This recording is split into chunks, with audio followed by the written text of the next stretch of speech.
চাঁদপাড়ার শহীদ স্মৃতি অ্যাসোসিয়েশনের পক্ষ থেকে আজ আমরা টিম মেম্বাররা সকলে একত্রিত হয়েছি যে এক অসহায় বৃদ্ধা যিনি খুব খারাপ পরিস্থিতির মধ্যে আছে, তার খবর আমরা পাই এবং তার বাড়ির উদ্দেশ্যে আমরা একত্রিত হয়ে এখন তার বাড়ির উদ্দেশ্যে যাচ্ছি। আসুন সকলে।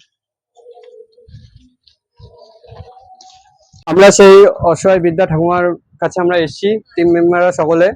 ওনার আজকে খুব শরীর খারাপ, জ্বর আছে, উনি একলা থাকে এখানে, ঠিক আছে। আজকে ওনার সাহায্যের জন্য আমরা এসেছি, উনি এখানেই থাকে।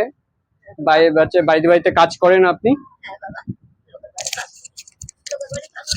ভাত খাওয়া হবে না বাবা, না খাবো কি বাবা, লোকের বাড়ি কাজ করলে দুটো খাওয়া। আচ্ছা, লোকের বাড়িতে কাজ করে আপনার দুটো খাওয়া হয়। আপনার কোনো সন্তানাদি আছে? দুটো মেয়ে।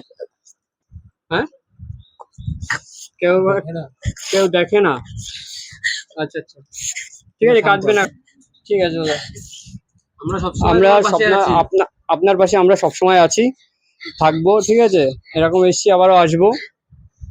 আপনার কথা শুনে আমরা সকলে এসছি, আপনার পরিস্থিতির কথা শুনে আপনাকে যতটুকু পারবো আমরা আমাদের সংস্থার পক্ষ থেকে আপনাকে সাহায্য করে যাবো, আবারও আসবো, ঠিক আছে।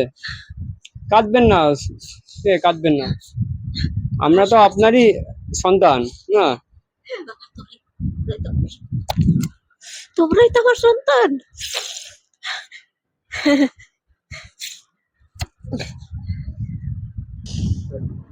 তো আমরা আমাদের সংস্থার পক্ষ থেকে যতটুকু আমরা সাহায্য ওনাকে দিতে পেরেছি, আমাদের টিম মেম্বার সুদীপ ভাই উনি ওনার হাতে পৌঁছে দিচ্ছে। এটা আপনার প্রয়োজনে খরচ করবেন, ঠিক আছে। কোনো অসুবিধা হলে জানাবেন আমাদেরকে, ঠিক আছে। আমাদের আর যতটা সম্ভব চেষ্টা করবো। সকাল থেকে কাজ করতেছি, হাঁটতে পারি না, ঝুরে হাঁটতেছি।